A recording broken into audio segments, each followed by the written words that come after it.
یہاں تک کہ جب ہمارا حکم عذاب کا قریب آ پہنچا اور تنور یعنی چولہے میں سے یعنی پانی نکلنا شروع ہو گیا، وہ ایک اشارہ ہے۔ تنور سے یعنی زمین میں سے پانی ابلنا شروع ہوا۔ ہم نے نوح علیہ السلام پر ہم سے فرمایا کہ ہر ایک قسم میں سے ایک ایک نر اور ماد، ایک ایک مادہ یعنی عورت اور مرد، ایک جوڑا یعنی وہ دو عدود اس پر ڈالو، اور اپنے گھر والوں کو بھی باستثنا اس کے جس پر حکم نافذ ہو چکا ہے، یعنی ان کی بیوی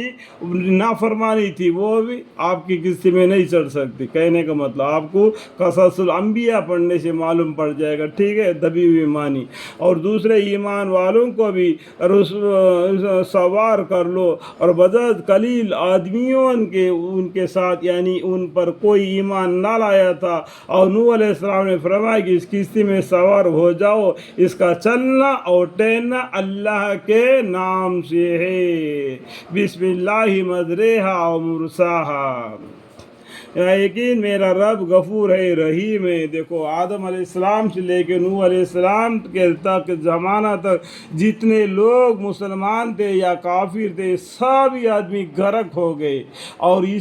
نوح علیہ السلام کے ساتھ قدر قلیل جو مسلمان تھے، ایمان والے تھے، وہی کشتی میں سوار ہوئے، اسی سے یہ دنیا آباد ہو گئی، پھر دوبارہ اس طریقے سے پھیل گئی جس طریقے سے ابھی دنیا دکھائی دے رہی ہے آپ کو، ٹھیک ہے۔ اور وہ کشتی ان لوگوں کو لے کر پہاڑوں جیسا موجوں میں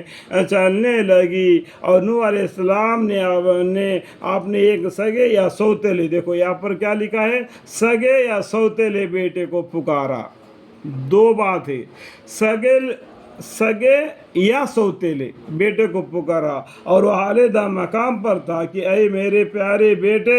ہمارے ساتھ سوار ہو جا،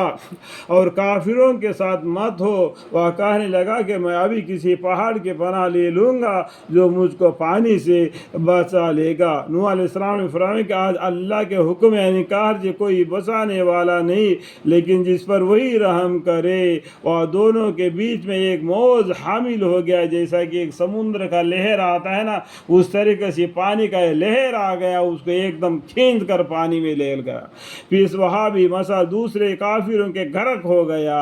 یعنی ڈوب کر مر گیا، اور حکم ہو گیا کہ اے زمین اپنا پانی نگل جا، اللہ کی طرف سے حکم ہو گیا، اور اے آسمان تھم جا، اللہ کے حکم سے ہو گیا کہ بارش برسنا تھم ہو گیا، پانی گھٹ گیا اور قصہ ختم ہوا۔ دیکھو اتنا آسان ہے اللہ تعالیٰ کو زمین کو صاف کرنے کا، ٹھیک ہے۔ وہاں کشتی جودی پر آ ٹھہری ہے، جودی پہاڑ ہے اس پر آ کر ٹھہری، اور کہا دیا گیا کہ کافی لوگ رحمت سے دور، اور نوح علیہ السلام نے رب کو پکارا اور عرض کیا اے میرے رب، میرا یہ بیٹا میرے گھر والوں میں سے، دیکھو جس بیٹے کو آپ نے اس نے پہلا پکارا تھا، نوح علیہ السلام نے سگے اور سوتیلے بیٹے کے بارے میں اللہ سے دعا مانگتے، اے میرے رب میرا یہ بیٹا میرے گھر والوں میں سے ہے، اور آپ کا وعدہ بالکل سچا ہے، اور آپ حکم الحاکمین ہے کر کے اس بیٹے کے بارے میں انہوں نے اللہ سے دعا مانگی، اللہ سے انہوں نے دعا